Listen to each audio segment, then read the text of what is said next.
কি কইতাম, মালয়েশিয়া কর্মী আইব বাংলাদেশের তন কলিং এর কালকে শেষ ডেট, কালকে শেষ দিন কলিং এর শেষ দিন, কালকে ফ্লাইটের শেষ দিন। আরো এক সপ্তাহ আগে তন মনে করেন যে টিকিটের দাম বাড়াইছে 1 লাখ একটা টিকিট মালয়েশিয়া আইতে বাংলাদেশের তন।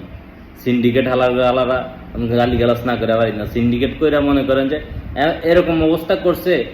আল্লাহর পুত্ররা সব সিন্ডিকেট করে পকেট খালি করছে, পকেটে ঢুকাইবো আর মনে করেন যে কোন কোন দেশে পাচার করবো এই দান্ডায় আছে। অথচ মালয়েশিয়াতে বাংলাদেশে যাইতে 15,000 টাকা খরচ লাগে, ঠিক আছে, টিকিট ভাড়া।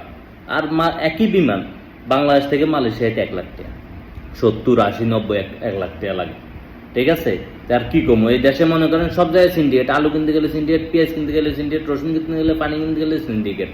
এখন বিমানের টিকিটটাও কিনতে গেলে সিন্ডিকেট। দেশে মানুষ আইব 2টা টাকা ইনকাম করে আবার দেশে যাইব, তবু দেশের অর্থনৈতিক শাখা ঘুরাইব, তোরা সিন্ডিকেট শালারা।